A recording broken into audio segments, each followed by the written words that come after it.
नहीं सब कुछ सही सही है ना, कोई दिक्कत नहीं है। देखिए हम लोग पढ़ेंगे यूनिट एंड डायमेंशन। देखिए यूनिट और डायमेंशन में क्या रिलेशन है उसको समझिए। यूनिट डायमेंशन क्या है, तो सबसे पहले एक बात समझ लीजिए, जब इंसान मेजरमेंट चालू किया होगा, कब, बहुत पहले, है ना। तो जब मेजरमेंट का मतलब क्या हुआ, कोई चीज को नापना तोलना है ना, तो उसका यूनिट रखा होगा। और वर्ल्ड के डिफरेंट डिफरेंट कंट्री में अलग अलग तरह का physical quantity, same physical quantity के लिए अलग अलग यूनिट होता था। यानी बात समझ लीजिए, यूनिट जैसे कि आप लोग जानते होंगे, मास का एस यूनिट किलोग्राम होता है। मास का एस यूनिट क्या होता है, किलोग्राम होता है। तो मास का जब एस यूनिट किलोग्राम होता है, तो आप बात समझने की कोशिश, हम क्या कर रहे हैं, मास का एस आई यूनिट क्या है, आपका किलोग्राम है। लेकिन आपको मास का बहुत सारा यूनिट है, बुक में मिलेगा ग्राम, किलोग्राम, पाउंड, ये सब मिलेगा। लेकिन मार्केट में आप जाते हैं तो उसी मास का यूनिट अलग अलग बोलते हैं। नहीं, पौआ नहीं कहते, एक पौआ सब्जी, तो एक पौआ ये तो बुक में कहीं नहीं लिखा हुआ है। एक पसेरी लिखा हुआ है कहीं बुक में, पसेरी, अगर कोई देखे तो हमको बता दीजिएगा। नहीं यानी सर। कि बहुत सारा बुक में नहीं रहता, बहुत सारा बुक में रहता है। और इंडिया में जो चलता था वो तो बिल्कुल नहीं रहता है। यानी आज से अगर 100 साल पहले चले जाइए तो इंडिया में देखिए बहुत सारा आप लोकोक्ति कहावत सुनते आए होंगे। टके सिर भाजा टके सिर खाजा, नाम सुने हैं ये कहावत का, लोकोक्ति का? नहीं सर। नहीं सुने हैं? अंधेर नगरी चौपट राजा टके सिर भाजा टके सिर खाजा, बहुत फेमस है ये सब चीज, है ना। तो शेर मतलब क्या होता है, अब टका मतलब क्या होता है, रुपया होता है। टका मतलब क्या होता है, रुपया। शेर मतलब होता है 1 किलो। मतलब बहुत सारा ऐसा चीज आप सुनेंगे ना जिसमें आपको पता नहीं चलेगा, लेकिन मेजरमेंट का वो पहले यूनिट इंडिया में चलता था। जैसे ये तो सुने होंगे, कट्ठा, बीघा, जमीन हाँ का सर जो नाप सुने। होता है, सब लोग सुने हैं। लेकिन एक कहीं बुक में लिखा रहता है, बुक में क्या रहता है, हेक्टेयर, एकड़। आप बताइए कि इंडिया का कोई भी यूनिट आपके बुक में नहीं है लगभग, ये समझ लीजिए। क्यों? क्योंकि जिस समय पूरे वर्ल्ड के साइंटिस्ट का बैठक हुआ था कि पूरे वर्ल्ड में एक ही यूनिट चलाना है, और उसी का नाम पर चला थी, नाम हुआ क्या, इंटरनेशनल सिस्टम ऑफ यूनिट। उस समय इंडिया का कोई साइंटिस्ट नहीं था कि इसको भी उसमें पुश करता, अपना कुछ योगदान देता। तो इसका कहानी खत्म हो गया, है ना। यानी कहने का मतलब हम लोग जो है अब ब्रिटिश यूनिट में जनरली पढ़ते हैं। किसको करते हैं, ब्रिटिश यूनिट को जनरली हम लोग ध्यान देते हैं। यानी कहने का मतलब मेरा ये हुआ कि यहाँ पर जो हम लोग यूनिट एंड मेजरमेंट पढ़ेंगे ना, तो सबसे पहले तो याद कीजिए, आप मीटर का मतलब समझते होंगे। मीटर किसको कहते हैं, कितना लंबा को मीटर कहते हैं। जैसे आप हाथ फैलाइएगा तो कहिए सर इतना लंबा मीटर होता है, जनरली आप कहिएगा। लेकिन यह चीज तो कोई माना होगा शुरुआत में, पहली बार में। अगर वो कहता कि नहीं ये पेन है जो 1 मीटर है, तो आज हम यही जानते कि पेन 1 मीटर लंबा होता है। और अपनी लंबाई हम लोग 5 मीटर मानते, 6 मीटर मानते। आप कहते हैं कि हमारा हाइट 5.5 फीट है, 5 फीट है। आप बताइए फीट का जो लंबाई है शुरुआत में कोई तो माना होगा। तो देखिए इस चैप्टर में माना हुआ चीज है। अब माना हुआ चीज है जो हमारे साइंटिस्ट, हमारे पूर्वज जो बहुत सारी चीज मानते आए हैं। क्या आपको जो वर्ल्ड में जो चीजें हैं उसको मेजरमेंट करने के लिए, और वो मेजरमेंट करने के लिए जो चीज पहले मान लिया गया है उसको तो आपको याद करना पड़ेगा, लर्न करना पड़ेगा, तभी आपका काम होगा। जैसे सिंपली आप जानते हैं कि मास का यूनिट है जो आपका किलोग्राम है, ग्राम है। टाइम का यूनिट सेकेंड है, मिनट है, आवर है। बहुत सारा ऐसा चीज है तो जिसको तो आप पढ़वे नहीं किए हैं। आप 10 से 20 चीज का पढ़े हैं यूनिट ऑफ मेजरमेंट, उससे ज्यादा का नहीं पढ़े हैं। अब यहाँ फिजिक्स में पढ़ना है 500 तरह का, फिजिक्स केमिस्ट्री सबका हम यही पढ़ाएंगे, केमिस्ट्री वाले का भी यूनिट मेजरमेंट हम ही पढ़ाएंगे। यानी कि अब सोचिए अब 500 तरह का पढ़ना है तो 10 साल पढ़ाई किए पहला से 10वां तक, तब 20-25 वो का यूनिट ऑफ मेजरमेंट याद किए, और एक ही क्लास में, 2 ही क्लास में, 5 ही क्लास में 500 को याद करना हो तो आपको कितना कष्ट होगा। और इस चैप्टर में थोड़ा बहुत कष्ट होगा, मतलब इसमें समझना भी है, थोड़ा समझना कम है लेकिन रटना ज्यादा है, इस बात को याद कर लीजिएगा। समझना कम है लेकिन रटना ज्यादा है, हर हाल में इस बात को समझ लीजिएगा, है ना। यानी कि इसमें सबसे पहले अब हम लोग टर्म की खोज कर, देखिए हम सिर्फ सिलेबस के अनुसार पढ़ाएंगे, लंथन ज्यादा चीज हम यहाँ पर काम नहीं करते हैं, क्योंकि सिलेबस ही पूरा नहीं होता है तो लंथन में तो और सिलेबस पूरा नहीं होगा, इसका सिलेबस बहुत लंबा होता है फीस में। तो देखिए सबसे पहले हम बात ये समझते हैं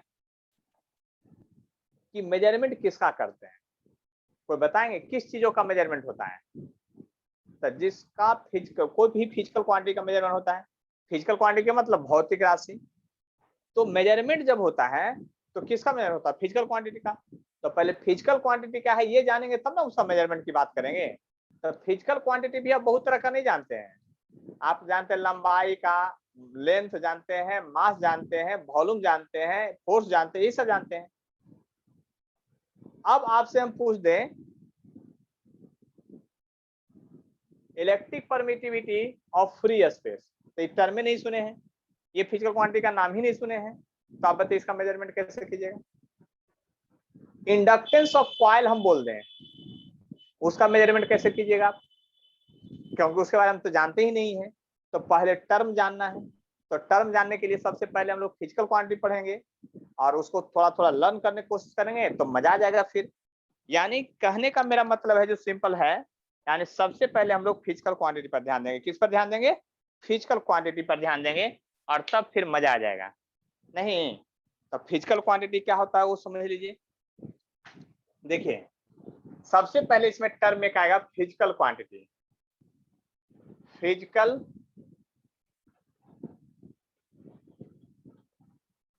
क्वांटिटीज, भौतिक राशियां। कहता है those quantity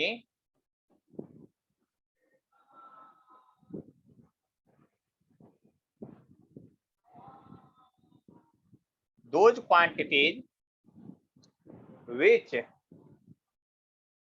can be measured, यानी वे सभी क्वांटिटीज को आप मेजर कर सकते हैं, those quantities which can be measured and follow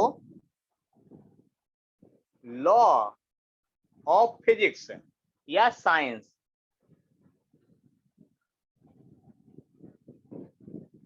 physics is known as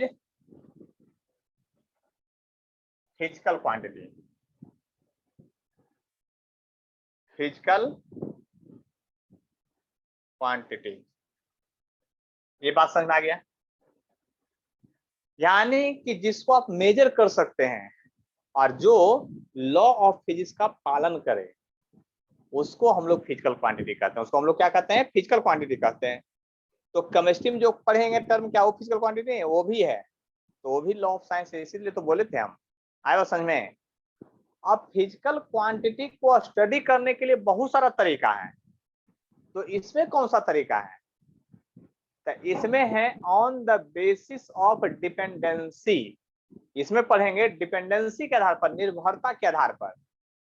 फिर पढ़ेंगे on the basis of direction, वो अलग चैप्टर हो गया, मतलब डिपेंडेंसी के आधार पर ये सिर्फ चैप्टर है। तो on the basis of dependency, निर्भरता के आधार पर, यानी अगला पॉइंट है on the basis of dependency, on that basis of dependency it can be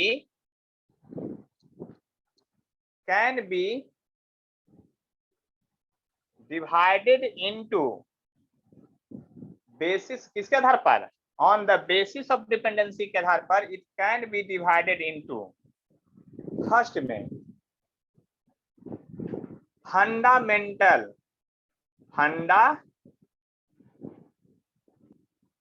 fundamental physical quantity.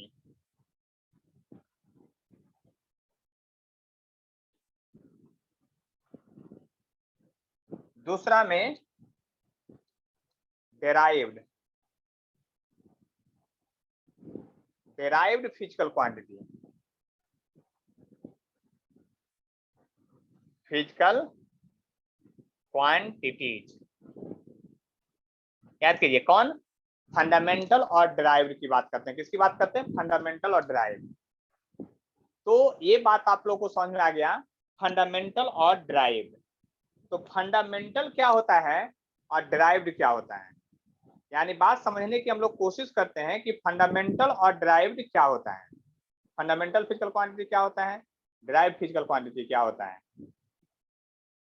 और एक है आपका सप्लीमेंट्री फिजिकल क्वांटिटी। क्या है? Supplementary physical quantity.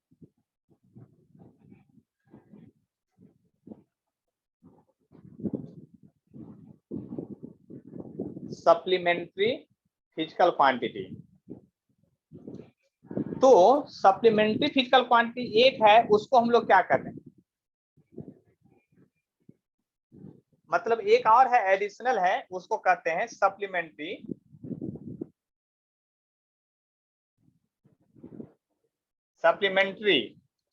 Physical quantity. Physical quantity देखिए यही सब है, आप लोग समझ भी चुके होंगे बात को, हम क्या कहना चाह रहे हैं। जो देख लीजिए, अगर इसमें से किसी को कोई प्रॉब्लम है तो बोलिए, नहीं तो हम आगे बढ़ेंगे।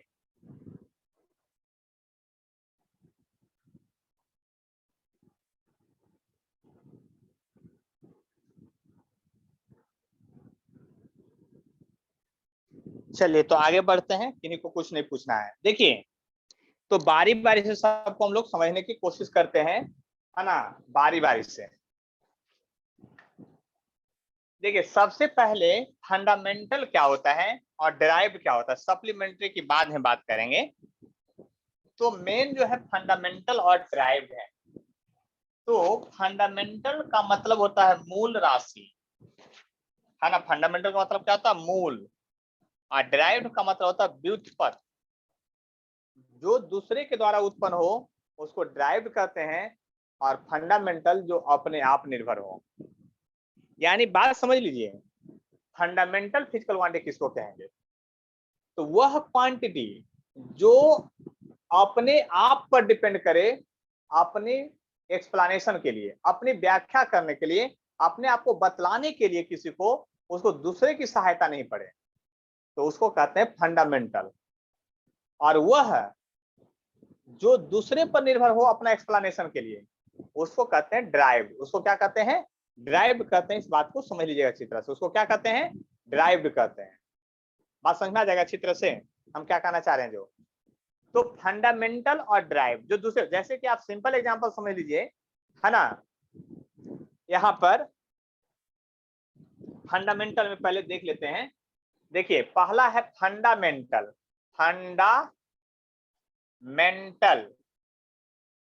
फंडामेंटल इसी को कहते हैं बेस। फंडामेंटल यानी base physical quantity.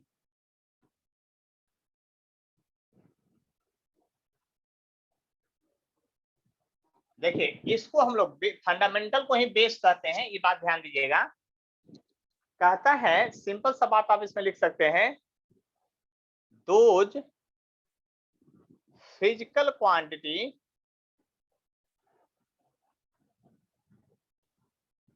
Those physical quantities यानी कि those physical quantity which do not depend on other physical quantity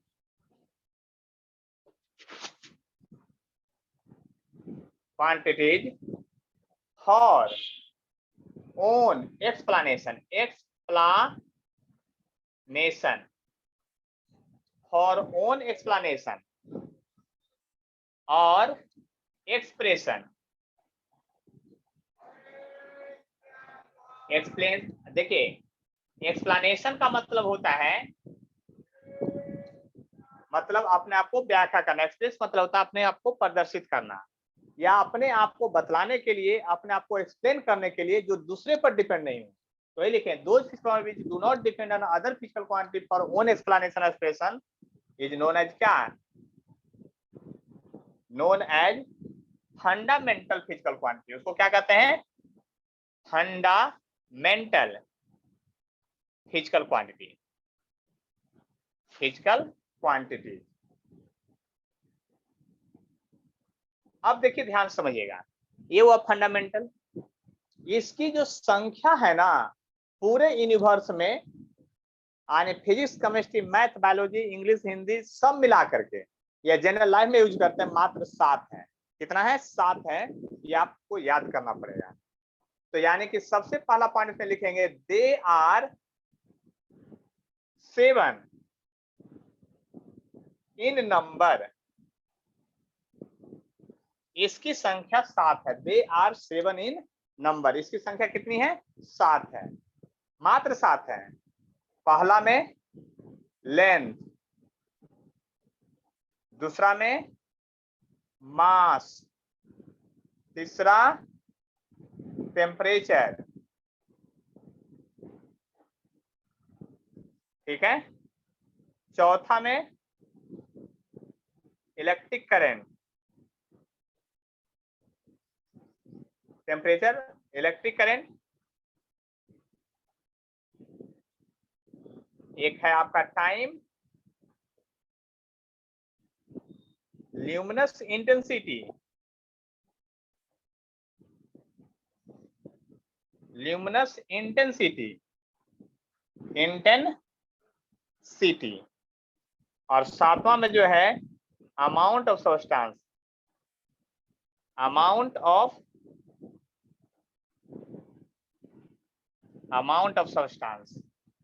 देखिए ये 7 है मात्र फंडामेंटल, और ये फंडामेंटल को माना गया है, ये समझ लीजिए। ऐसा नहीं कि नेचर में पहले से एग्जिस्ट कर रहा था, नेचर में एग्जिस्ट नहीं कर रहा था, ये हमारे साइंटिस्टों के द्वारा, यानी कि इसको एक्सप्लेन करने के लिए, फिजिकल क्वांटिटी एक्सप्लेन करने के लिए 7 वो को फंडामेंटल क्वांटिटी माना गया है। ये एजम्पशन है, माना हुआ चीज है, बात याद रखना पड़ेगा आपको, और माना हुआ चीज में तो आपको याद ही करना है। तो देखिए फंडामेंटल या बेस फिजिकल क्वांटिटी क्या होता है, जो अपने आप पर डिपेंड करता हो, दूसरे पर निर्भर नहीं हो, है ना। इसकी संख्या मात्र 7 है। इसकी संख्या मात्र कितना है, 7 है। जो सातों का नाम हम लोग लिख लिए हैं। देखिए अगर हिंदी जानना चाहते हैं इन सभी का, तो लेंथ का हिंदी लंबाई, मास, टेम्परेचर, इलेक्ट्रिक करंट, ये सब का जानते हैं। ल्यूमिनस इंटेंसिटी इसका मतलब हिंदी होता है ज्योति तीव्रता, यानी लाइट कितना तेज है उसका है ये ल्यूमिनस इंटेंसिटी। ल्यूमिनस वर्ड मतलब होता है लाइट होता है। याद कीजिए, अगर आप मरकरी या ट्यूबलाइट खरीदे होंगे फिलिप्स वगैरह का, तो उसमें ल्यूमिनस वर्ड लिखा रहता है, ये नहीं लिखा जाता कि मरकरी। आप जो बड़ा सा ट्यूबलाइट जलाते हैं घर में, उस पर कभी नहीं मरकरी लिखा रहता है, लेकिन हम लोग उसको मरकरी बोलते हैं। अब क्यों बोलते हैं पता नहीं, लेकिन कंपनी वाला कभी आज तक लिखा नहीं। मार्केट में कौन अफवाह फैला दिया ये भी पता नहीं, लेकिन ये बात पता है कि उस पर ल्यूमिनस लिखा रहता है। अमाउंट ऑफ सब्सटेंस मोल है, मोल मतलब केमिस्ट्री का मेन पार्ट है ये, वहां पर बाकी हम लोग काउंटिंग वगैरह इसका सीखते हैं, तो फिर वहां पर देखेंगे, है ना। तो इसके बाद है डिराइव्ड फिजिकल क्वांटिटी। क्या है आपका डिराइव्ड फिजिकल क्वांटिटी। देखिए डिराइव्ड फिजिकल क्वांटिटी क्या होता है उसको समझने की कोशिश करते हैं। किसको, डिराइव्ड फिजिकल क्वांटिटी को समझने की कोशिश करते हैं कि डिराइव्ड फिजिकल क्वांटिटी आखिर क्या होता है। देखिए डिराइव्ड मतलब होता है व्युत्पत्त, हिंदी हिस्सा इसका व्युत्पत्त, और व्युत्पत्त का मतलब हुआ जो दूसरे के द्वारा उत्पन्न हो, अपने आप पर डिपेंड नहीं हो, है ना। तो सबसे पहले टर्म हम लोग लिखेंगे डिराइव्ड, आने की derived physical quantity. Derived physical quantity क्या है, तो हम लोग तो अभी बोले हैं डिराइव्ड फिजिकल क्वांटिटी क्या है। जो दूसरे पर डिपेंड करे। किस पर डिपेंड करे? जो दूसरे पर डिपेंड करे उसी को डिराइव्ड कहते हैं। क्या कहते हैं उसको? हम लोग डिराइव्ड कहते हैं। यानी वैसा फिजिकल क्वांटिटी जो दूसरे पर डिपेंड करे उसी को डिराइव्ड कहते हैं। तो दोज फिजिकल क्वांटिटी, देखिए डिफिनीशन में कहाँ चेंज होगा उसको देखिए। आपको 2 बार लिखना है, लेकिन हमको तो 2 बार नहीं लिखना, ये बात आपको पता चल गया होगा, हम इसीलिए इधर मिटाए नहीं थे। तो दोज फिजिकल क्वांटिटी विच, केवल डू नॉट को हटा दीजिए। क्या कीजिए? डू नॉट को हटा दीजिए यहां से। जब डू नॉट को हटा दीजिएगा तो क्या हो गया? देखिए क्या हो गया आपके यहाँ, those physical quantity which depend on other physical quantity for own explanation और एक्सप्रेशन इज नोन एज क्या? Derived physical quantity. यानी कि डिफिनीशन में देखिए सिर्फ डू नॉट का अंतर है, याद कर लीजिए, याद करने में आसान होगा इसलिए सिंपल लैंग्वेज लिखे हैं। यानी those physical quantity which depend on other physical quantity for own explanation expression is known as derived. इसकी संख्या कितनी है? इसकी संख्या जो है अनगिनत है। मतलब जैसे से आगे पढ़िए वैसे से फिजिकल क्वांटिटी बढ़ते चला जाएगा। 7 फंडामेंटल है, अब बाकी उसको छोड़ के डिराइव्ड है। क्या है? आपका सारा डिराइव्ड है। जैसे speed, velocity, acceleration, force, energy, work, pressure, ये सारा क्या है? डिराइव्ड है। लिनियर मोमेंटम, काइनेटिक एनर्जी, सारा डिराइव्ड है। कोई जो है फंडामेंटल नहीं है। तो जितना 7 को छोड़ के आप याद करते हैं वो सारा का सारा क्या है? आपका डिराइव्ड है। क्या है? आपका डिराइव्ड फिजिकल क्वांटिटी है। तो आगे बढ़ते हैं। तो इसका अगर एग्जांपल आप लिखना चाहते हैं तो एग्जांपल तो याद करिए, है ना। तो देखिए स्पीड, वेलोसिटी, है ना, स्पीड, वेलोसिटी,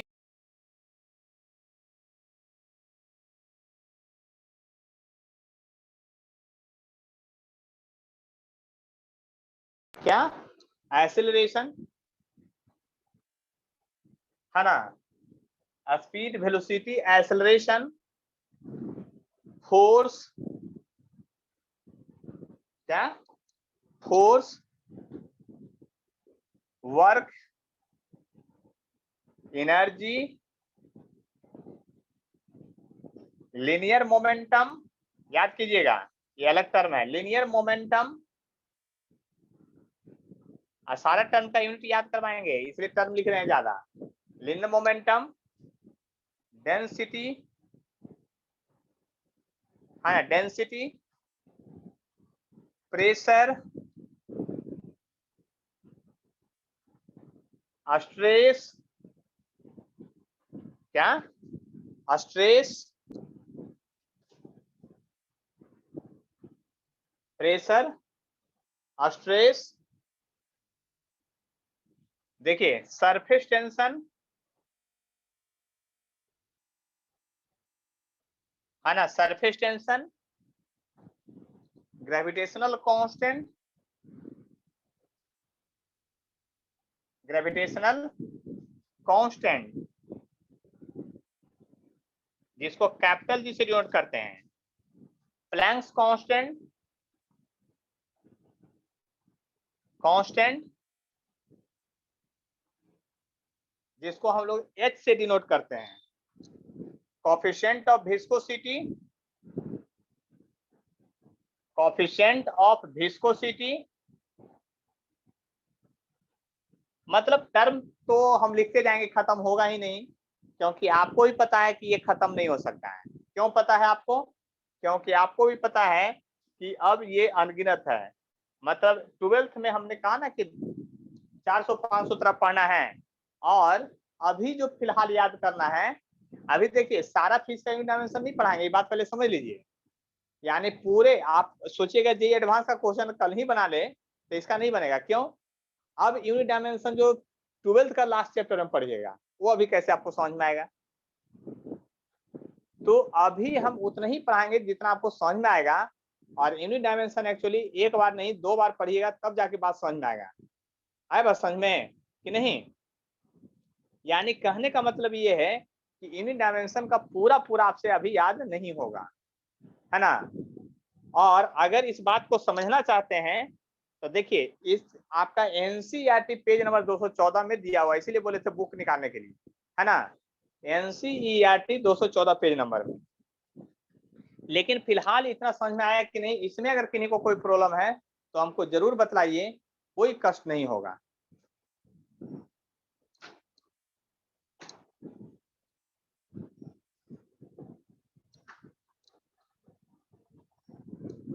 चलिए तो हम आगे चलते हैं। कृति समझ में आ गया आपको? अब हम ही पूछ लेते हैं। चलिए रुद्राक्ष आपको समझ में आ गया? Yes sir. चलिए तब तो सब लोग को समझ में आ गया है, तो आगे बढ़ते हैं, है ना।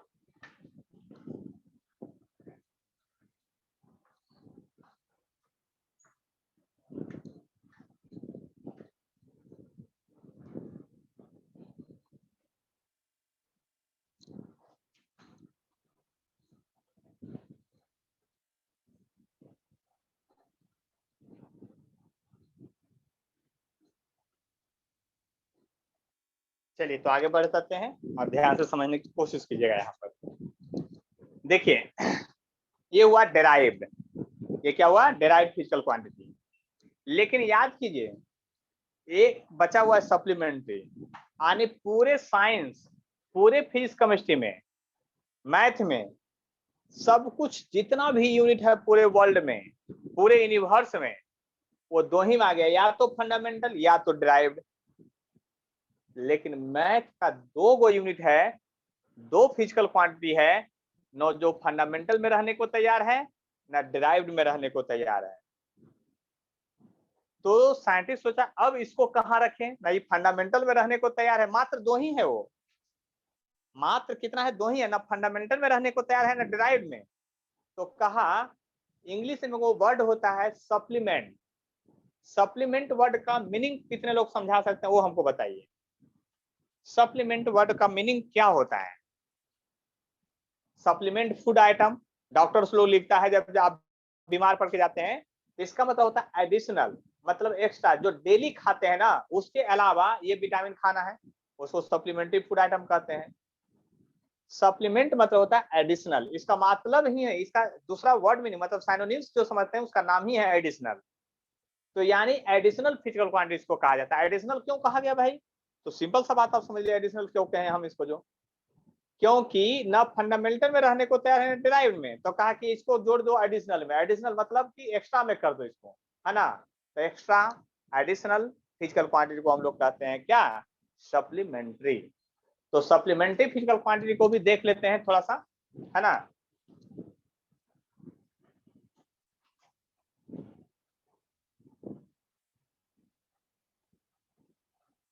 सप्लीमेंट्री फिजिकल क्वांटिटी,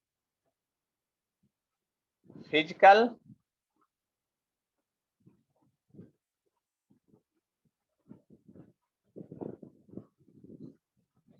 देखिए सप्लीमेंट्री फिजिकल क्वांटिटी, ठीक है।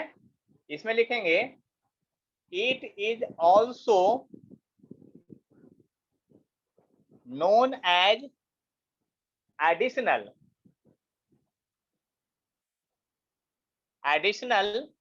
Physical quantity. क्या? फिजिकल क्वांटिटी, फिजिकल क्वांटिटी, है ना। एडिशनल फिजिकल क्वांटिटी इसको कहा जाता है। इसका जो एग्जाम्पल है मात्र दो है, यानी लिख सकते they are two in number, इसका दो ही नंबर है, they are two in number. इसकी संख्या कितनी है? मात्र दो है। आज दोनों को यहां से समझा देते हैं अच्छी तरह से, तो हो गया। पहला जो है प्लेन एंगल है, प्लेन एंगल, कोई नाम सुने हैं तो बताइएगा इसका। और दूसरा जो है इसका सॉलिड एंगल है।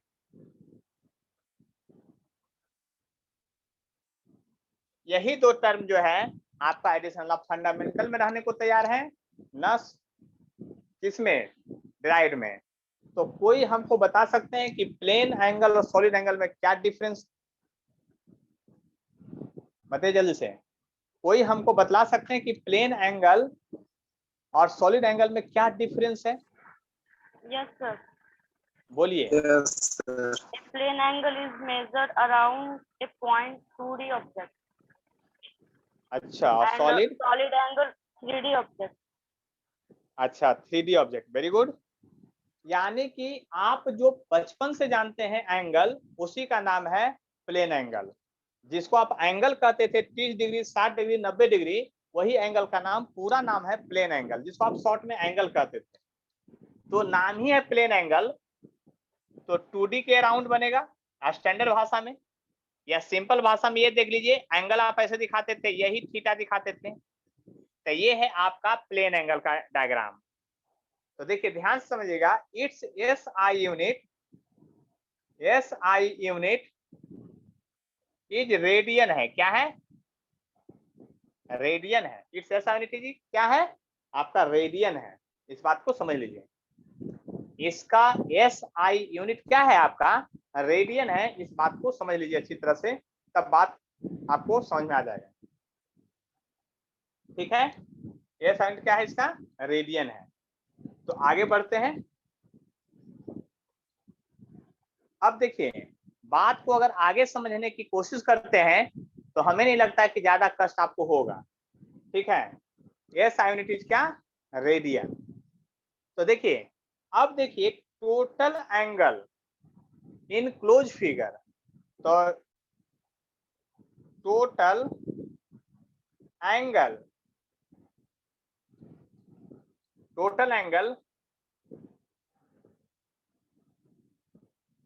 subtended at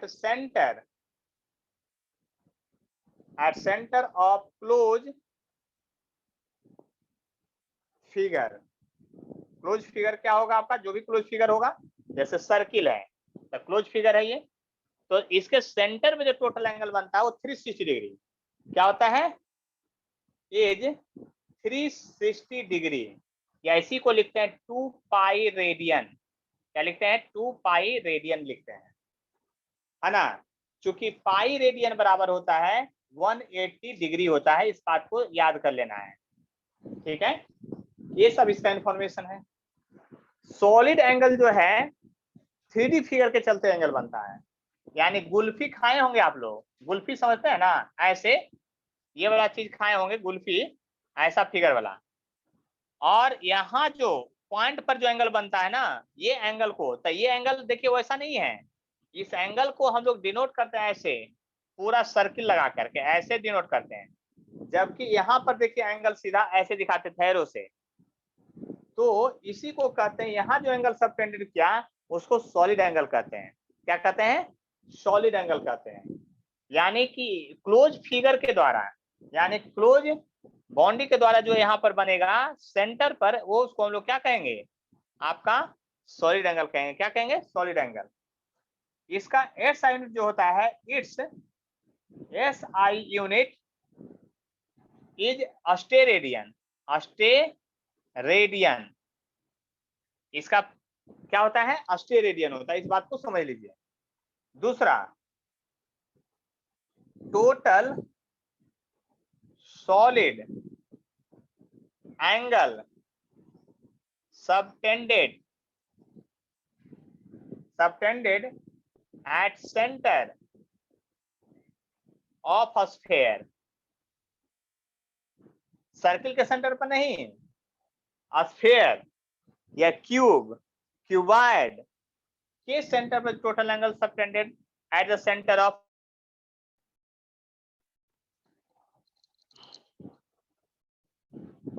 चलिए देखते हैं आगे, है ना।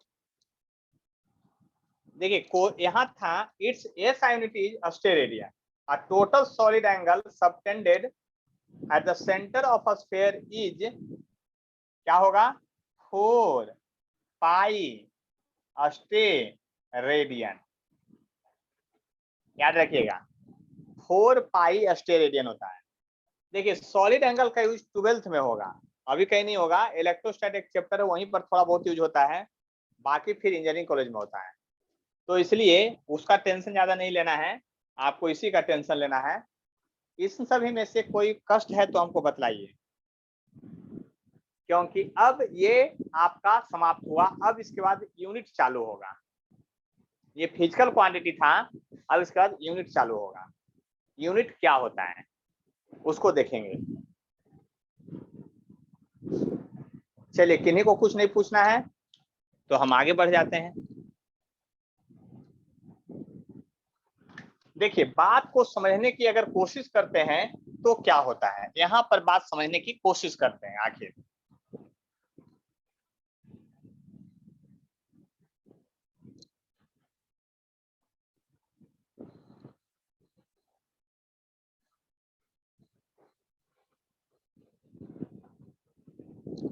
देखिए, ध्यान से समझिएगा अच्छी तरह से बात को, तो देखिए यहाँ पर क्या होगा।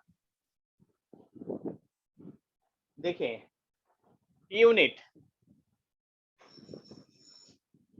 यूनिट क्या होता है, यूनिट का डेफिनेशन लिखना है। यूनिट होता क्या है, चलिए बताइए, यूनिट क्या होता है, बोलिए कोई।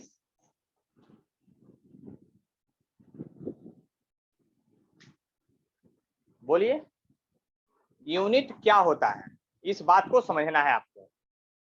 क्या यूनिट क्या होता है, कोई नहीं जानते यूनिट का डेफिनेशन, मीनिंग, अपने मन से बोलिए।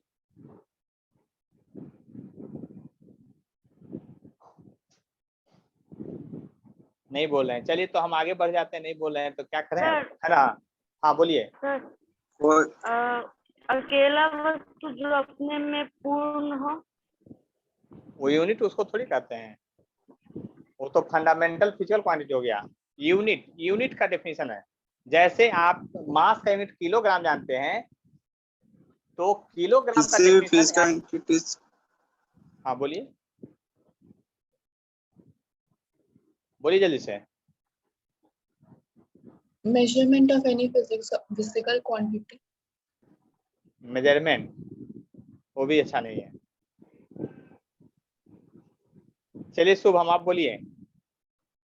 नहीं बोलिए, चलिए हम ही बोलते हैं, समझ लीजिए बात ध्यान से। यूनिट क्या होता है, तो किसी भी फिजिकल क्वांटिटी का, सुन लीजिए बात, किसी भी फिजिकल क्वांटिटी का एक माना हुआ अमाउंट, एक माना हुआ वैल्यू, जो कि सिर्फ और सिर्फ उसी फिजिकल क्वांटिटी को मेजरमेंट करने में हेल्प करे, उसी को यूनिट कहते हैं।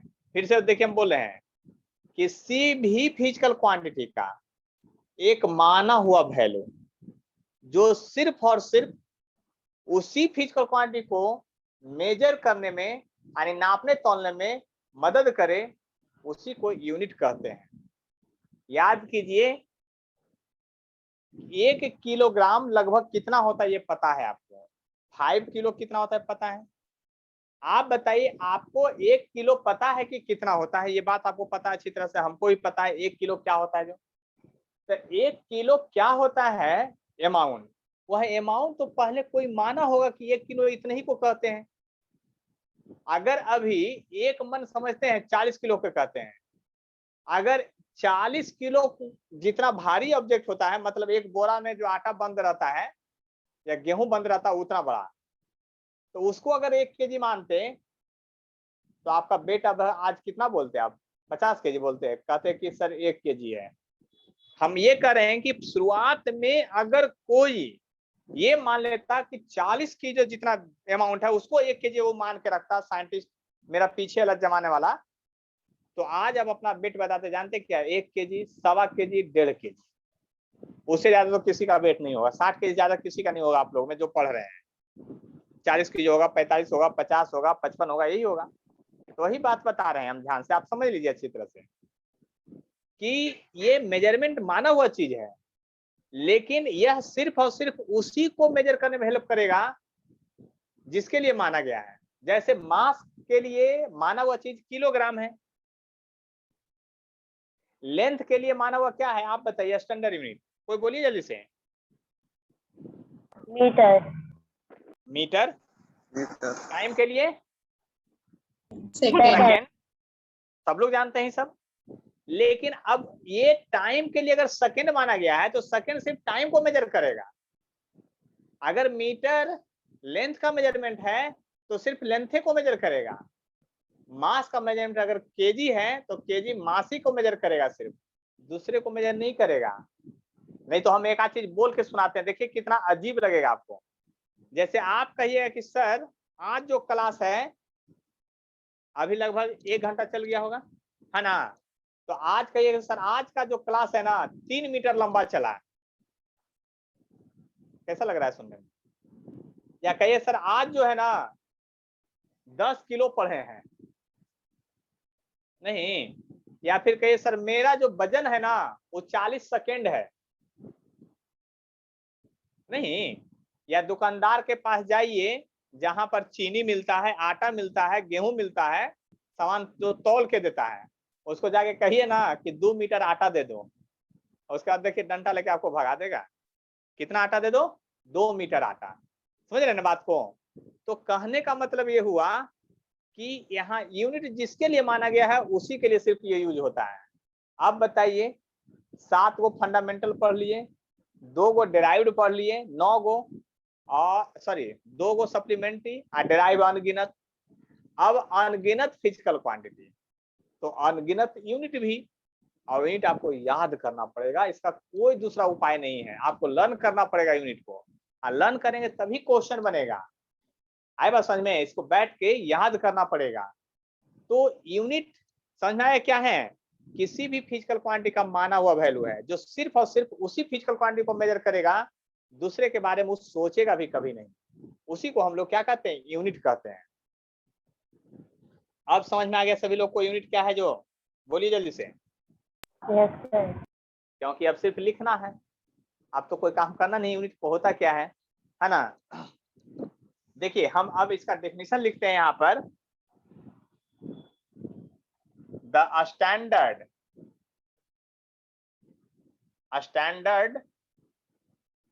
amount of a physical quantity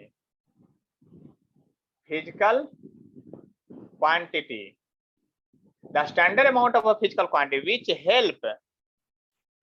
which help to measure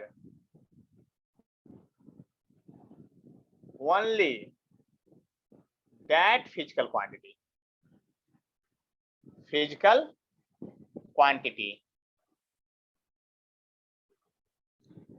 is known as unit. एकदम सीधा सीधा बात लिखें, देखिए ध्यान से। स्टैंडर्ड अमाउंट, स्टैंडर्ड का हिंदी कितने लोग जानते हैं? कितना स्टैंडर्ड मतलब क्या समझते हैं आप लोग? स्टैंडर्ड का मतलब कोई समझते हैं तो बताइए। नहीं जानते तो लिख लीजिएगा। स्टैंडर्ड का मतलब ही होता है माना हुआ। स्टैंडर्ड का मतलब क्या होता है? माना हुआ। तो स्टैंडर्ड अमाउंट मतलब माना हुआ वैल्यू किसी भी फिजिकल क्वांटिटी का, जो कि सिर्फ उसी को हेल्प करने में मेजर करेगा, उसको को हम लोग क्या कहते हैं? यूनिट कहते हैं। इस बात को ध्यान दीजिएगा।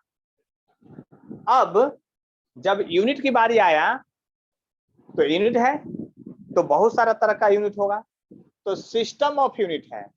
तब पूरे वर्ल्ड में जितना भी कंट्री आज से 100 साल पहले अगर चले जाए, 100 साल पहले, 50 साल पहले भी चले जाइएगा ना, तो जितने भी कंट्री था सब जगह अलग अलग तरह का यूनिट था। देखिए आप ही बताइए, धनवान होने का मतलब नहीं कहते हैं रुपया।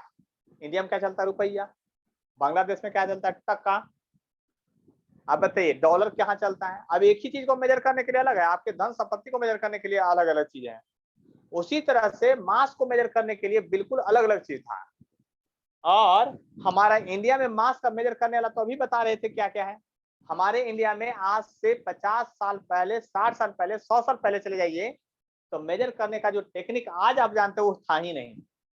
जैसे मास को मेजर करते हैं किलोग्राम में, टन में, क्विंटल में, ये 3 चीज आप जानते हैं, लेकिन ये तीनों नहीं होता था इंडिया में।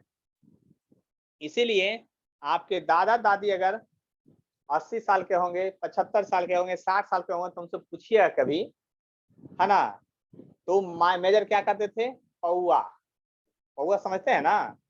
कितने लोग पौवा समझते हैं बताइए जल्दी से। कोई नहीं बोलेंगे, हम देख रहे हैं इधर से कौन माइक ऑन कर रहे हैं जो आप समझते हैं पौवा। चलिए निशु आप बताइए पौवा किसको कहते हैं, कितना को कहते हैं पौवा। नहीं कोई बोलेंगे, बोलिए माइक ऑन करके पौवा किसको कहते हैं। नहीं जानते हैं। 250 ग्राम। 250 ग्राम को, ठीक है। तो आप लोग बताइए शेर कितना को कहते हैं। मास का यूनिट है शेर 1000 1000 क्या ग्राम। एक शेर बराबर कितना। और आपके दादा दादी कभी कहते हैं कि एक शेर खाता है, 2 शेर खा जाता है, ऐसा भी बोलते हो कभी। ज्यादा खाइएगा तो कहते हैं कितना खा गए, लगता है 2-4 शेर खा जाएगा। तो शेर मतलब होता है 1 किलो से कम होता था थोड़ा सा, 750 ग्राम या 1 किलो कहिए, 1 किलो को शेर कहते थे हम लोग, ठीक है। पसेरी जरूर सुने होंगे सब लोग, पसेरी कितना किलो को कहते हैं ये बताइए। 5 किलो। 5 kg। 5 केजी को।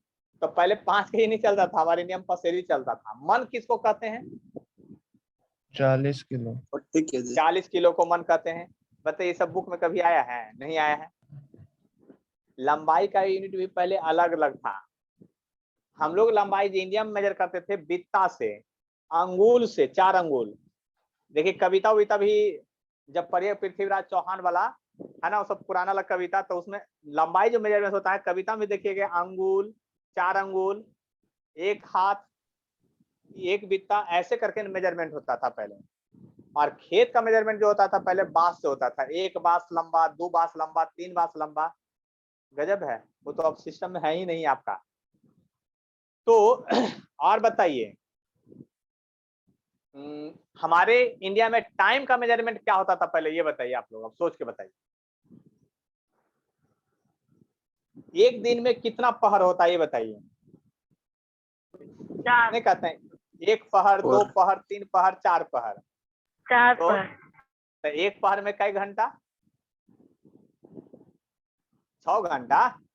अरे सुबह हुआ ना जी, तो 1 पहर हो गया, और 2 पहर हो गया 12 बजे, तो 2 पहर हो गया। और फिर शाम में 6 बजे, 3 बजे, और रात के 12 बजे वो फिर 4 पहर, वही हो गया 1 2 3 4। 1 पहर में 6 घंटा होता है, इस बात को ध्यान दीजिए, है ना। बताइए ये यूनिट है आपके बुक में कहीं लिखा हुआ। नहीं आप बताइए सोना का कोई सामान पहने हुए हैं तो 1 भरी 2 भरी, नाम सुने हैं ये सब। 1 तोला 2 तोला। हाँ सर सुने। वो हाथी उसको ग्राम में नहीं मिलता है, कोई पूछेगा तो कहेगा कि चेन कितना कहता, कहेगा 1 भर का चेन है, 2 भर का चेन है, 3 भर का चेन है। 3 भर का चेन पड़िएगा तो रास्ता में आपको पटक के कोई छीन लेगा। 3 भर का मतलब जानते कितना हुआ, 1.5 लाख का चेन पहन ले रहिएगा, तो समझिए कि क्या करेगा लोग, है ना। और ये जो होता है कनवाली वगैरह, ये सब जो छोटा छोटा होता है, नाक में जो होता है वो सब बहुत कम का होता है। मतलब आप ये सोचिए मेजरमेंट जो है किस तरह से है, और हमको सबको याद करना है, तो हमको तो बुक वाला पढ़ाना है। अब इंडिया वाला सिस्टम तो है नहीं कि नहीं, तो इंडिया वाला सिस्टम चलता था, आज वही पढ़ाते।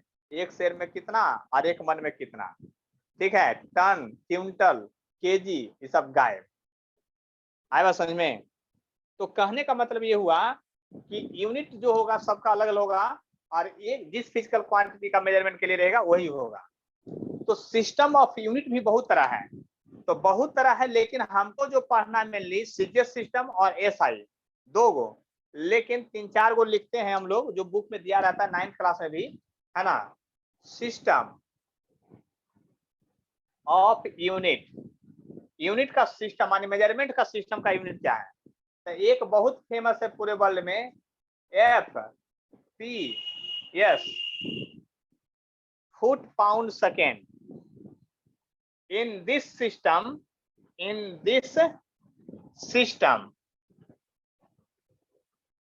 unit of length is foot, unit of mass is pound।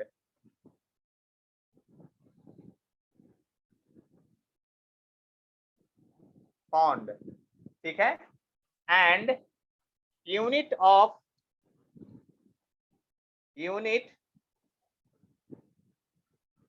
Time is second. क्या होगा? सेकेंड होगा। इस बात को समझ लीजिए अच्छी तरह से, unit of time is second होगा। इस बात को समझ लीजिए अच्छी तरह से, हम क्या कहना चाह रहे हैं जो, ठीक है, unit of time is second. तो आगे बढ़ते हैं और लिखने की कोशिश करते हैं कि क्या होगा जो। तो देखिए, unit of mass is pound and unit of time is second, ठीक है। दूसरा है आपका CGS system, CGS system. In this system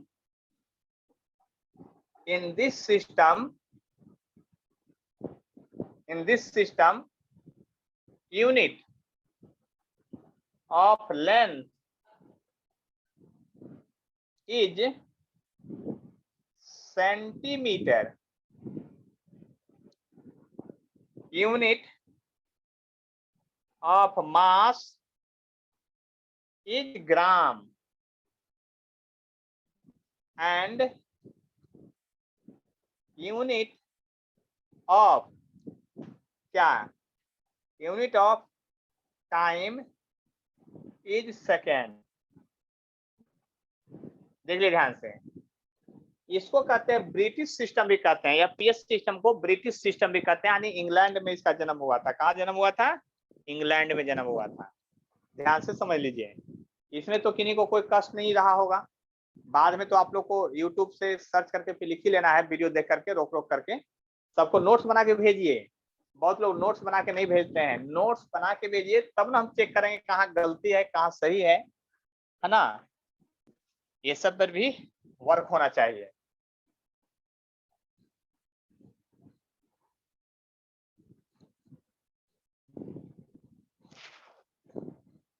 देखिए आगे बढ़ते हैं, अब ध्यान से समझिएगा मेरी बात को अच्छी तरह से। तीसरा है M K S system. In this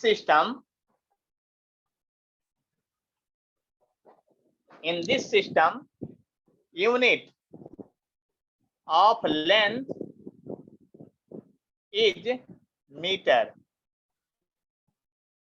unit of mass is kilogram, and unit of time is second, unit of time is second। देख लीजिए ध्यान से। चौथा है SI system. it is also known as international